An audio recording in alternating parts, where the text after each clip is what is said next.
व्यासदेव ने इस भागवत को अपने गुरु देवर्षि नारद की कृपा से रचना किया था। कब किया था? जब वे अपने आध्यात्मिक जीवन के परिपक्व अवस्था में थे। इसके पहले काफ़ी सारा पुराण लिख चुके थे, वेदों को लिख चुके थे, उपनिषद लिख चुके थे, लेकिन उन्हें स्वयं में शांति नहीं मिलती थी, उनका मन संतुष्ट नहीं था। तो उन्होंने एक बार देवर्षि नारद बद्रिका आश्रम में आश्रम में पहुँचे, इनके व्यासदेव की कुटिया में। तो देखा कि व्यासदेव बहुत खिन्न है, प्रसन्न नहीं है मन से।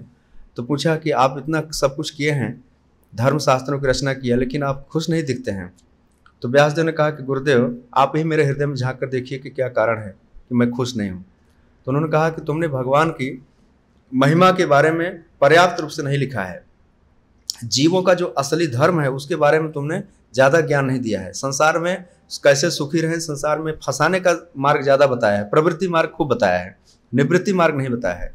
भगवान से उनका संबंध कैसे स्थापित होगा, जीव असली में कैसे अपने स्वरूप में आएगा, उसके बारे में तुमने ज़्यादा लिखा नहीं है। तो इस तरह से तुम्हारे मन में संतुष्टि नहीं है।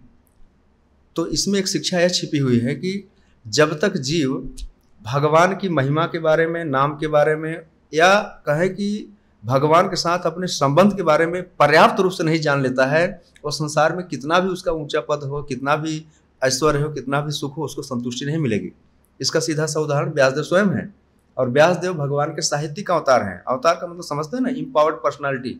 उनको साहित्य को लिखने के लिए पूरी पावर दी गई है, कृपा दी गई है। जाओ पृथ्वी पर जीवों के उद्धार के लिए भगवान की ही वाणी को लिपिबद्ध किया है। तो एक बार नहीं, व्यासदेव ने कहा नहीं, मैंने लिखा तो बहुत कुछ है, सब कुछ दिया है, ऐसा दिया है।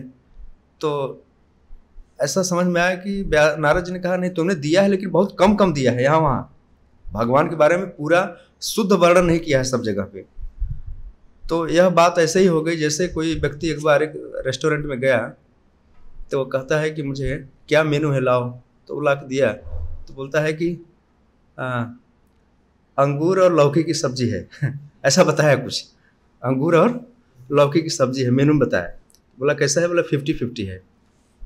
बोला 50% अंगूर है, 50% लौकी है। तो जब सब्जी उसके पास आई तो अंगूर तो छोटे छोटे होते हैं और लौकी बड़ी होती है। तो उसको देखने में लगा कि बोला इसमें तो एक एक है। बोला हाँ, लौकी की साइज में अंगूर तो एक लौकी है तो एक अंगूर है ऐसा समझो। 50-50 हुआ कि नहीं हुआ? तो व्यासदेव ने कहा कि हमने लिखा खूब है भगवान के बारे में, लेकिन वह बहुत कम है। ऐसा जैसे लौकी की सब्जी में एक अंगूर डाल दो, एक लौकी कटिंग करो और एक अंगूर डाल दो, तो हो गया ना 50-50, लेकिन वो पता नहीं चलेगा कहीं वो। तो इस तरह से किया है। तो पूरे वैदिक साहित्य में व्यासदेव ने जो लिखा था उसमें भगवान के शुद्ध स्वरूप का वर्णन बहुत कम था, इसलिए वो स्वयं असंतुष्ट थे। तो वेदों में सारी चीज़ें संसार की सब मिलाकर दी गई हैं, तो उनको छानबीन करके आपने देखा इसमें लिखा है कि पूरक टीका होती है। पूरक अंग्रेजी में कहते हैं सप्लीमेंट्री। या समझो कि जैसे कोई मूल वस्तु है उसी का सरल रूप और दे दिया जाए, उसी को सिंप्लीफाई करके दूसरा दे दिया जाए, उसको पूरक कहते हैं। और दूसरी चीज़ है कि जब कोई कठिन चीज़ होती है उस पर जो मेन राइटर है, जो मेन ऑथर है, वही खुद सिंप्लीफाइड वर्जन थे, उसको भाष्य कहते हैं या टीका कहते हैं। तो वेदांत सूत्र जो हैं उनको सरल तरीके से व्यासदेव ने भागवत पुराण के रूप में दिया। तो वेदों का जो भी सार है, उपनिषदों का है, अन्य शास्त्रों में है, उन सबको छांट छांट करके पूरा निचोड़ करके भागवत के रूप में दिया, जो जीवों के लिए असली काम में आएगा। तो यह भागवत पुराण इस तरह से भागवत इसका व्यासदेव कह रहे हैं कि वेदांत सूत्र का ही सहज को अंग्रेजी में कहते हैं नेचुरल है, बिल्कुल नेचुरल टीका है, तो वहीं से निकाल कर दिया गया है।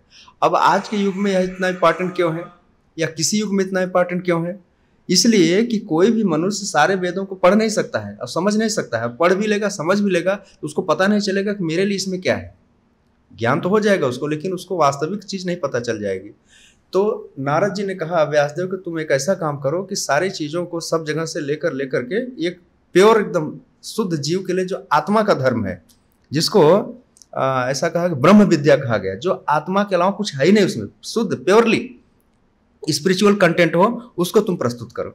तो नारद जी की कृपा से व्यासदेव ने इस भागवत पुराण की कमेंट्री दिया।